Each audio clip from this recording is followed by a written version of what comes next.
2024 July 4. പതിവ് രാത്രികളെപ്പോലെ ഇരുട്ട്. ദിവസങ്ങളായി പെയ്യുന്ന മഴയ്ക്ക് ശമനമാവുന്നില്ല. പുന്നപ്പുഴയിലെ ഒഴുക്ക് മുണ്ടക്കൈ ജനതയ്ക്ക് പരിചിതമാണ്. വീശിയടിക്കുന്ന തണുപ്പ്.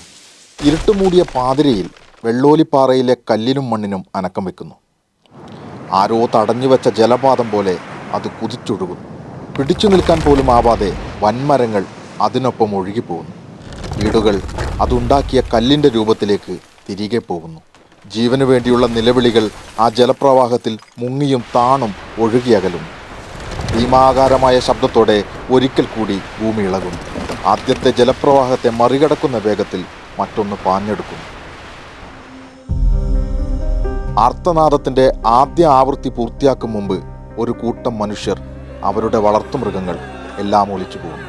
മനുഷ്യരുടെ ചോര ചേർത്തൊരു ചളിനിലം ചൂരൽമല അങ്ങാടിയിൽ രൂപപ്പെടുന്നു. ഒരു നാട് പിളർന്നു മാറുന്നു.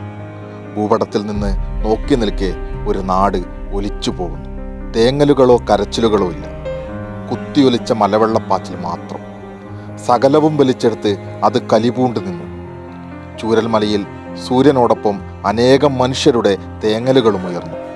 കാണാതായ ഉറ്റവരുടെ പേര് വിളിച്ച് അവർ ആ മൺകടലിനു ചുറ്റും ഓടി നടന്നു. വീടിരുന്നിടത്ത് പുതിയ മൺകൂനകൾ, കുന്നിരുന്നിടത്ത് കുഴികൾ. ഒന്നിച്ചു കളിച്ചു നടന്നവർക്കിടയിൽ വേർപാടിൻ്റെ ശൂന്യതകൾ. കല്ലും മണ്ണും മരവും മാറ്റി കാണാതായവരെ തിരയുമ്പോൾ ലഭിക്കുന്നത് അറ്റുപോയ കൈകാലുകൾ, മുറിഞ്ഞു മാറിയ ശരീരങ്ങൾ. ചാലിയാറിലൂടെ ഒഴുകി നടന്നത് തലേന്ന് വരെ ആ ഭൂമിയിൽ ചിരിച്ചു നടന്ന മനുഷ്യരായിരുന്നു. ഒഴുകിയെത്തിയ മലവെള്ളം പോലും തോൽക്കുന്ന കണ്ണീർ പ്രവാഹം കേരളമാകെ ഒഴുകി. മുണ്ടക്കൈയിൽ ഒഴുകിയകന്ന എല്ലാ മനുഷ്യരെയും നമുക്ക് തിരിച്ചു കിട്ടിയില്ല. പലരും ഇപ്പോഴും മണ്ണിനടിയിലാണ്, നമുക്കൊന്നും എത്തിപ്പിടിക്കാനാവാത്ത ആഴത്തിൽ.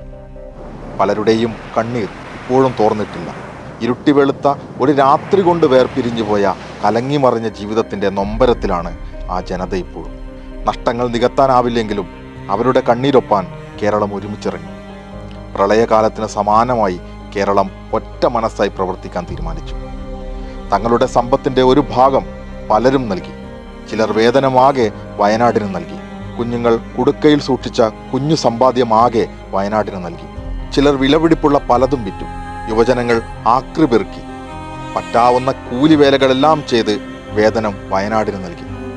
എന്നാൽ ചിലർ ഈ കലക്കവെള്ളത്തിലും മീൻ പിടിക്കുകയായിരുന്നു.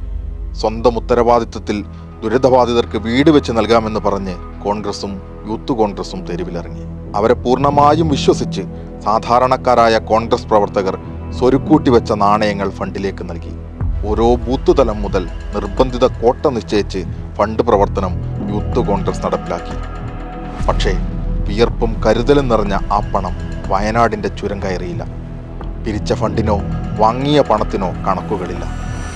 അതിൽ നിന്നൊരു തരി വയനാടിൽ നിർമ്മിക്കാനൊരുക്കുന്ന ഒരു വീടിൻ്റെയും കല്ലായില്ല.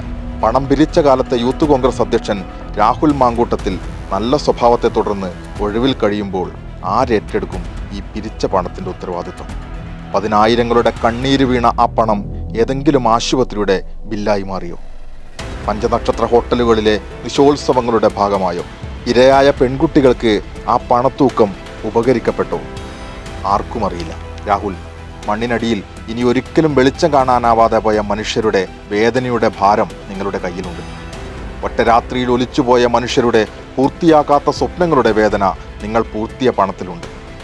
അവരുടെ ബാക്കിയായ ഉറ്റവർക്ക് വരുംകാലമെങ്കിലും ജീവിക്കാൻ പ്രേരിപ്പിക്കുന്ന പ്രതീക്ഷയുടെ നടുവിലാണ് നിങ്ങൾ പെരുങ്കൊള്ളയുടെ കയ്യിട്ടുവാരൽ നടത്തിയത്.